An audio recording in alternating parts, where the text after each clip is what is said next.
Pada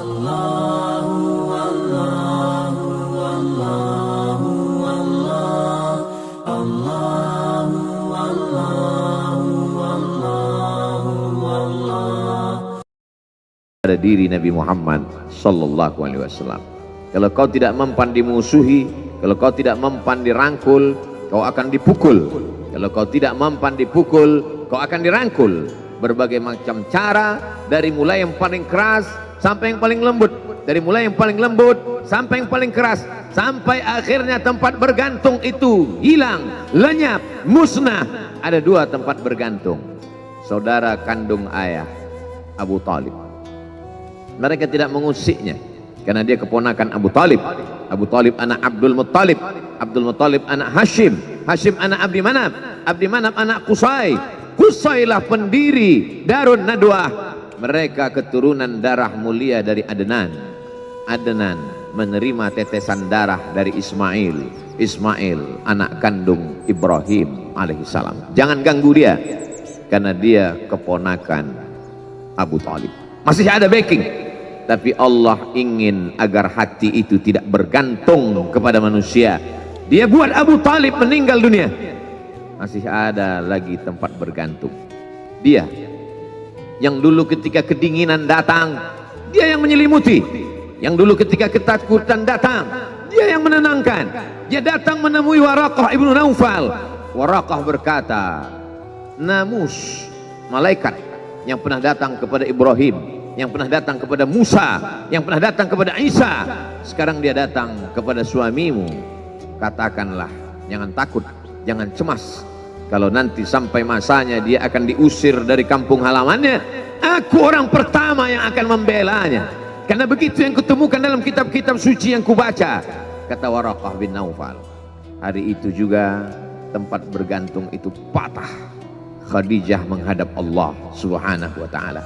Tak lagi ada makhluk tempat bergantung, tak ada lagi ranting tempat berhinggap, tak ada lagi batang kayu tempat berpegang. Allah ingin agar engkau berserah hanya kepada Dia saja. Tidak ada makhluk. Bersandar kepada makhluk akan kecewa, bersandar pada kayu yang rindang akan tumbang, bersandar kepada benda akan binasa, bersandar kepada sahabat akan berubah menjadi musuh. Bersandarlah kepada Dia, Hayyun Maha Hidup, la yamut, Dia tak pernah mati. Bersandarlah kepada Dia, Al-Aziz yang Maha Perkasa, Al-Jabbar yang Maha Berkuasa. Itu yang diinginkan Allah dari sosok Sayyidina wa Maulana Muhammad sallallahu alaihi wasallam. Dia pergi, sengaja dia pergi berjalan kaki, karena kalau dia pergi menunggang unta, mereka sudah mengintai, dia pasti lari, dia akan pergi ke tempat yang jauh. Sengaja dia pergi berjalan kaki.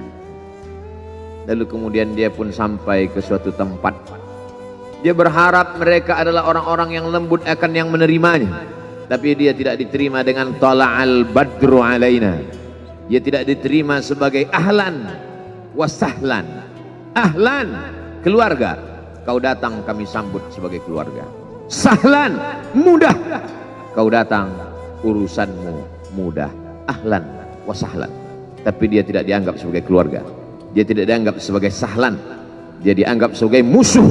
Dia dilempar dengan batu, dia dilempar dengan kayu, dia dilempar dengan tulang onta.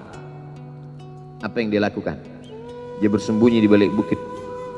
Dia angkat kedua tangannya. Ilaika ashku dha'fa quwwati.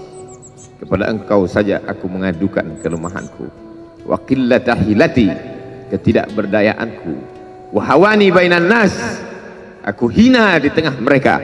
Kalau dulu aku ada tempat bergantung, ada tempat bersandar, ada tempat mengadu, hari ini hanya engkau saja ya Allah.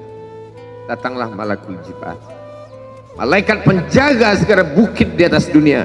Kau tunjuk mana bukit yang paling besar ya Muhammad, akan kutimpakan kepada mereka.